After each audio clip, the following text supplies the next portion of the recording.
What's up everyone, this is Wasim from the Tech Boys, and I have a battle between the Apple iPhone 5 and the HTC One X. So you can pick up the iPhone 5 on AT&T, Verizon, and Sprint with 16 gigs, 32, and 64 for $199, $299, or $399. The HTC One X is available on AT&T for $99, and it just dropped on Amazon to 99 cents, so you can get a really good deal on the One X. The One X only comes in 16GB configuration, and there is no micro SD card slot, so you cannot expand your memory. And that's the same with the iPhone. You're stuck with the 16, 32, or 64 that comes in the phone. Alright, so now we're going to take a look at the design of both phones. Taking a look at the front, the iPhone 5 has a 4-inch display with a resolution of 640 by 1136, bringing pixels per inch at 326 ppi. With the HTC One X, it's a 4.7-inch HD display with a resolution of 720 by 1280, bringing pixels per inch at 312. So you're going to get a higher pixel density with the iPhone 5, but with the HTC One X, it is a much bigger screen. The iPhone 5 uses IPS LCD display. With the HTC One X, it is IPS based, but it's in Super LCD 2 display. So both screens look amazingly nice. Obviously with the One X you do get a bigger screen. They both have front-facing cameras. The iPhone 5 has a 1.2 megapixel front-facing camera, while the HTC One X has a 1.3 megapixel. iPhone, you're going to find your home button at the bottom. With the HTC One X is a back, home, and recent apps button. Now taking a look at the design of the iPhone 5, it's made by a piece of aluminum. So again, it's the glass that we've seen on the 4S. It's an aluminum back piece. And overall, the phone looks really nice. It's very thin. It's 7.6 millimeters thin. It's very light in the hand. Overall, a really nice change.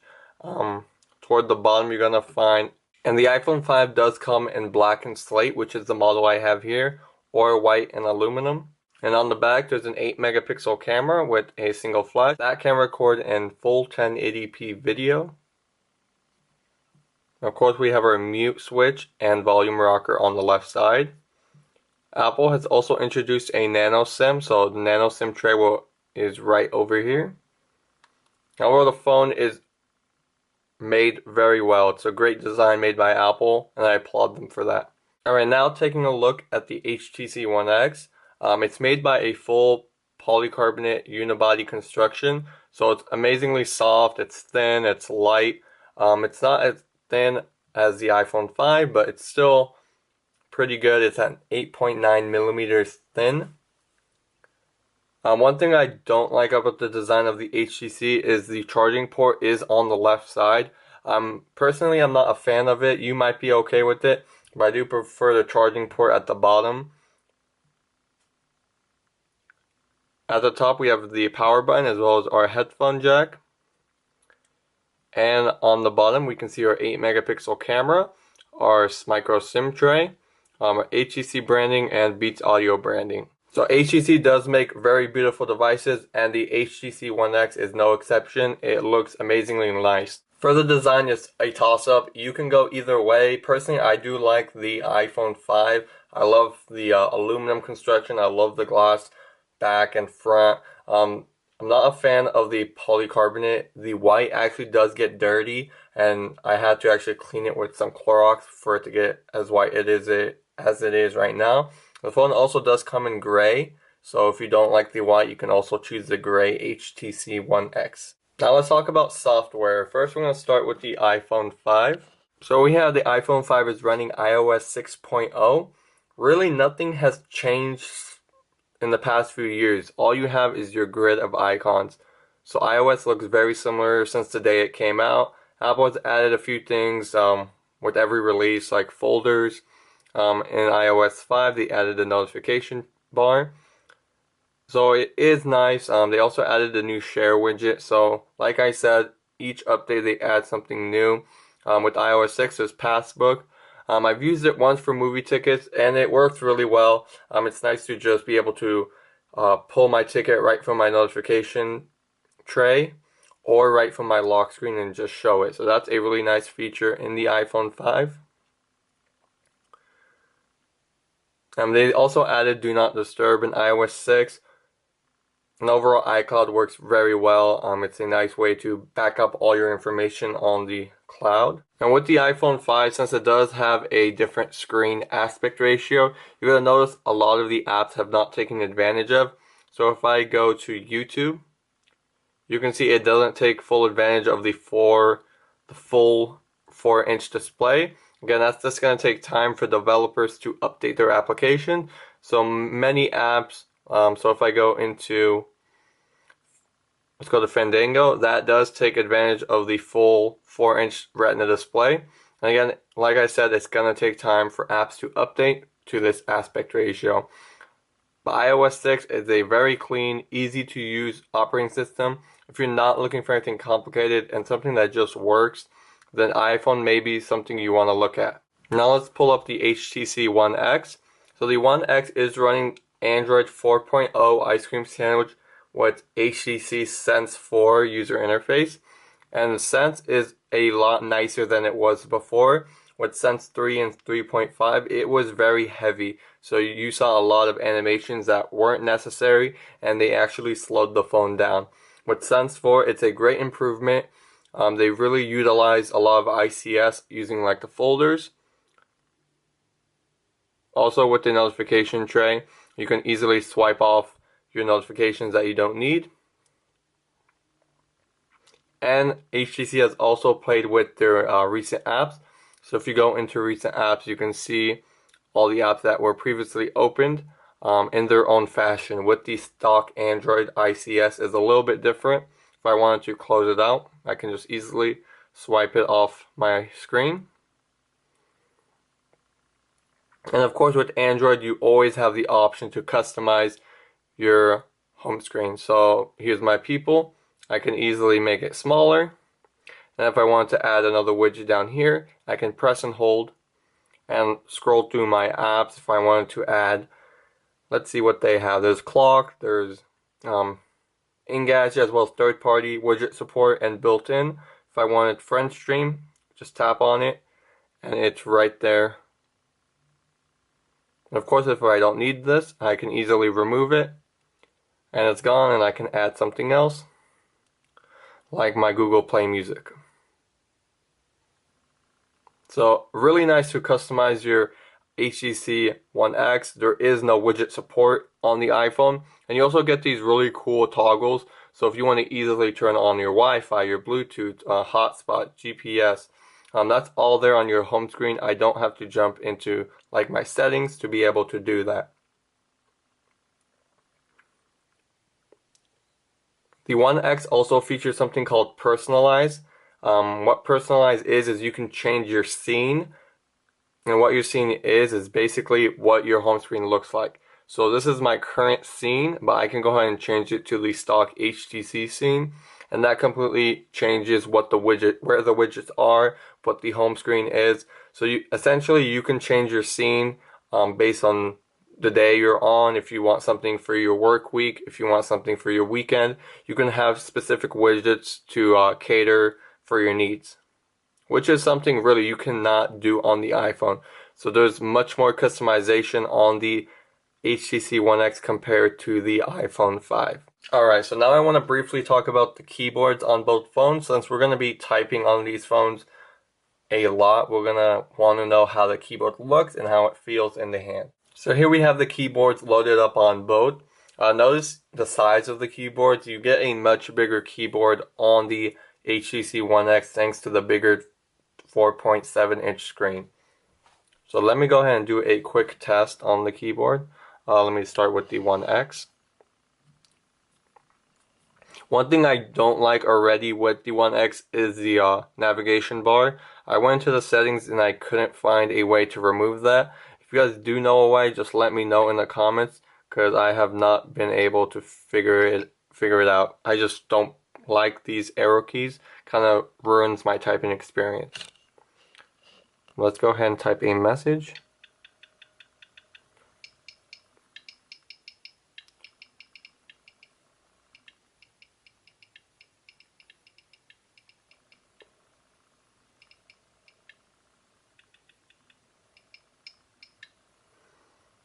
So pretty easy. The quick brown fox jumps over the lazy dog. Nice and simple to type on. Of course, you can type it in landscape mode. And again, I don't prefer these arrow keys on the right side, so I kind of have to shift my fingers to the left to be able to center my thumbs. But good keyboard, of course, any keyboard you're gonna have to it's gonna take practice, and you're gonna get used to it pretty quickly. Now the iPhone 5. If you guys haven't seen my review, I was complaining about the sensitivity and the lag in the keyboard. So I don't know if this is a hardware issue with the iPhone 5's new touch display or just a software bug, but it's not as responsive as it was like on the 4S.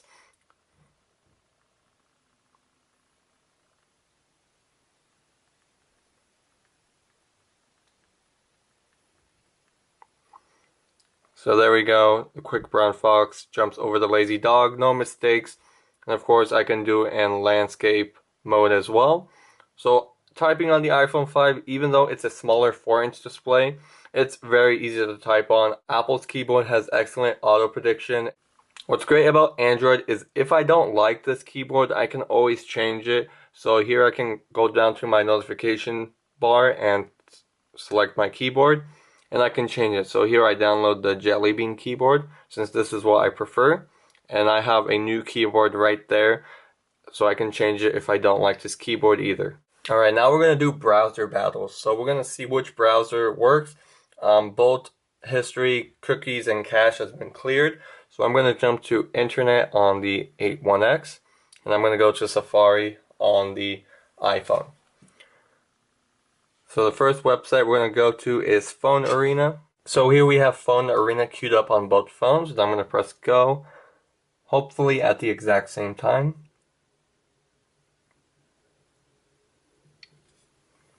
And they're off. And both are on the same Wi-Fi network, so network speeds are very similar. So they're both neck and neck. iPhone 5 is done, and the One X is still loading up. So now it's done. So here we have the web pages loaded up. One thing I do enjoy on the One X is it actually takes more advantage of the full screen real estate. With the iPhone 5, there's a giant navigation bar at the bottom and the top. So it really takes away from your browsing experience. With the One X, you can see a very soft URL bar and tabs. And when I actually start scrolling, it goes away. So it's the full screen, and I really enjoy that on the One X. The only way to do that with the iPhone 5 is actually pulling it into landscape mode and then tapping this button for full screen. So other than that, you still keep that bottom border. The top one does go away once you scroll down the page. But pinch to zoom on both smartphones are amazingly fast. iPhone is super silky smooth.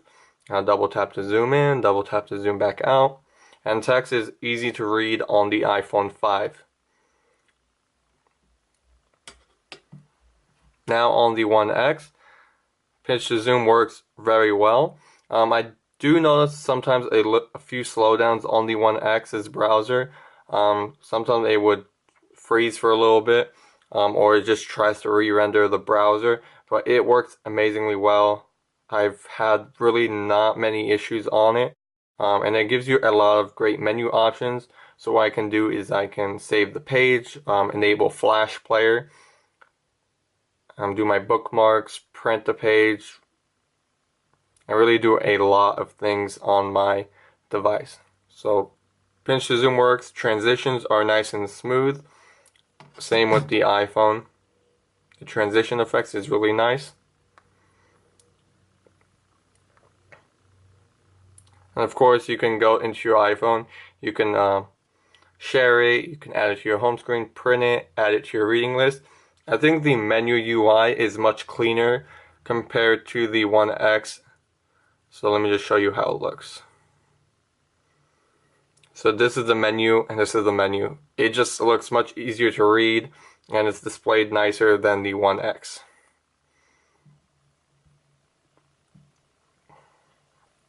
And if I go to tabs, it's very similar. You can create a new tab. If I don't want it, I can exit out. If I don't want this, exit out. Pretty easy. The one thing you will get on the iPhone 5 is Siri. This is full on voice dictation. You really don't get any voice assistant apps on the One X. That may change once it receives Android 4.1 Jelly Bean with Google Now, but at the moment it does not have anything. So with the iPhone, I can pull up Siri by pressing and holding the home button.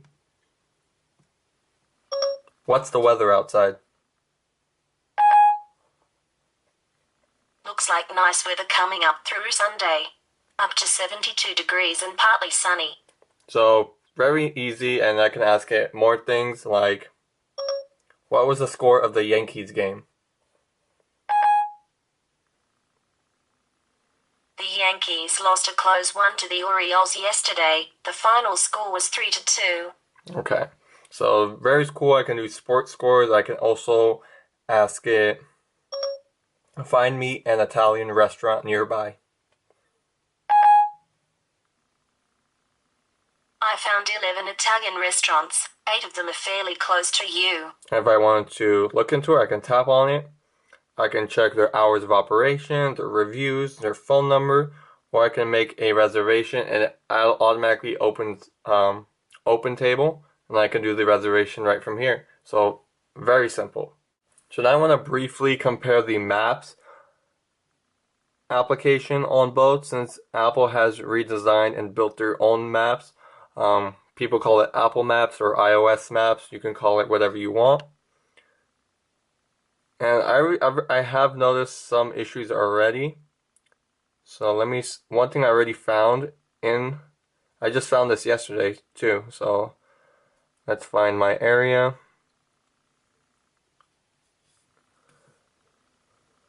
And let me disable satellite. So here we have my local town's downtown area. And on Google Maps, it says San Mateo downtown. So that's correct.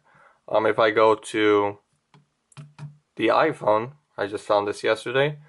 If I zoom in, it says downtown Burlingame. That is not the correct label, and that is actually a nearby city, so that is incorrect.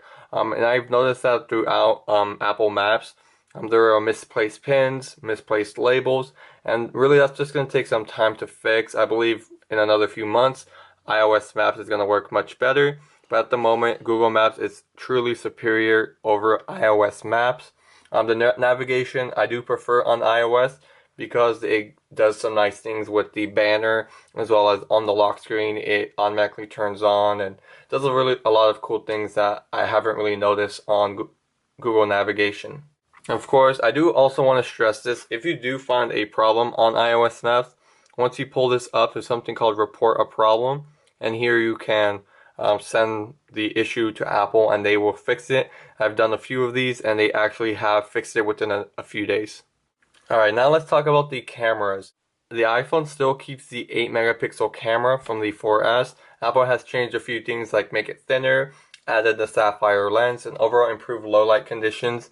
The One X has an 8 megapixel camera as well, and it actually has a wider aperture. It's a 2.0 aperture. With the iPhone it's only 2.4. So really what that means is the HTC One X should be able to take better pictures because of the larger aperture.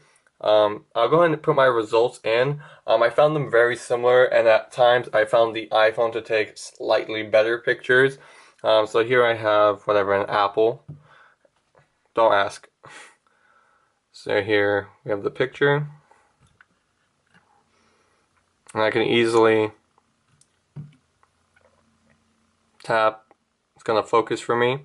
The options here is just grid and HDR and panorama. This is all, you can find all these on the HTC One X, and panorama has been on Android devices since the Galaxy Nexus. And you can also find it on the Galaxy S2, I believe. So there we go. I just took the snapshot. Let me just. So you can take pictures pretty fast on the iPhone with the One X. you do get way more features. So I'll show you first the effects. So you can go into and change it. You can add vintage. So this is kind of like Instagram effects, and you can do this all on the One X without any third-party apps. You can probably find apps that can do this on the iPhone, but this is all really built in to the One X. And let's just go back to no effect. I can tap to focus, takes a snapshot. What I can do also is quickly just start shooting a video. So right now it's recording, and what I can do while it's recording is take snapshots. So you can see below it's taking the pictures while I'm recording. If I want to stop it, it's done. I can also do things like burst shot. So press and hold the camera shutter key, and it takes all those pictures, and I can easily choose the photo I want. So this is really great if you're taking a moving object, like a person jumping or playing a sport. And I can use best shot to identify that.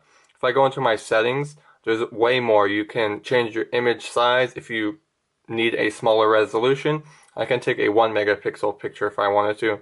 If I don't want my 1080p video recording, I can do it in 720p or MMS, so I can send it off to someone. Change ISO effects, white balance, continuous shooting. So just a ton of things I can do on the One X. So in the end, you get way more features on the One X. The camera results are very similar, but the iPhone 5 definitely has a slightly better camera without any kind of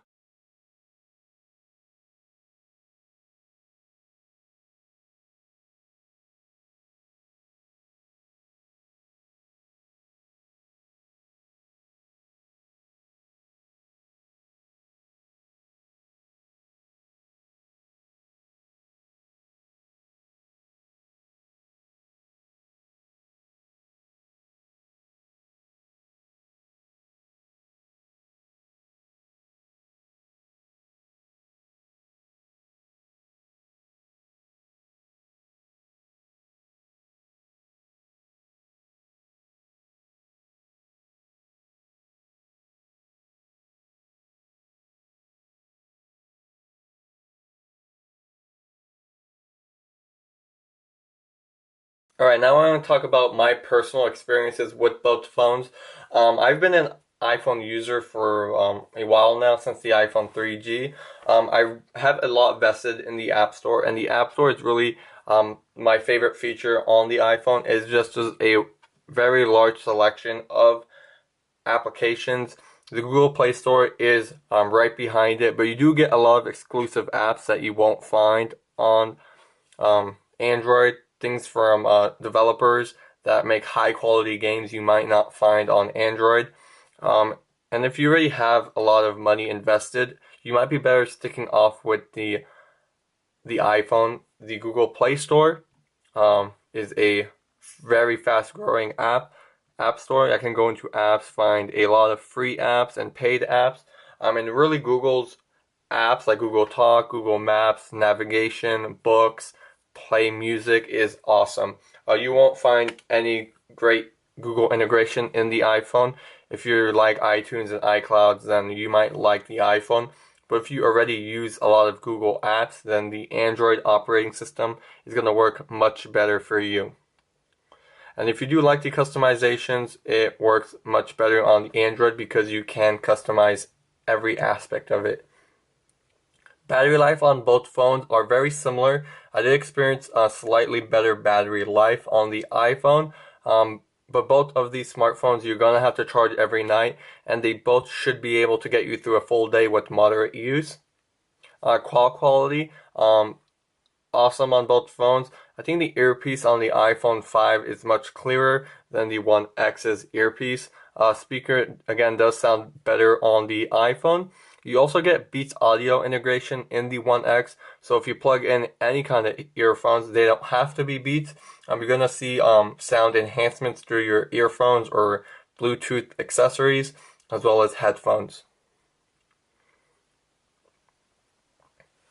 So in the end, which phone should you choose? I'm going to leave it up to you guys. For the price, the HTC One X is a great deal. So for 99 cents through Amazon, I would pick up the One X over the iPhone because of that deal. You're basically getting a free phone instead of having to pay $199 for the iPhone 5, as well as trying to track one because it's in very high demand. You're going to get a very great phone with the One X. If you like the simplicity, you like the camera, you like iOS, then go pick yourself an iPhone. You're really not going to be disappointed with either phone. Well, thank you guys for watching my comparison of the iPhone 5 and the One X. If you thought it was very helpful, please subscribe to our YouTube channel. We always have videos being posted up weekly, as well as let me know what phone you prefer in the comments below. We also appreciate any followers on our Twitter at the Tech Boys. And thanks for watching. We'll see you next time.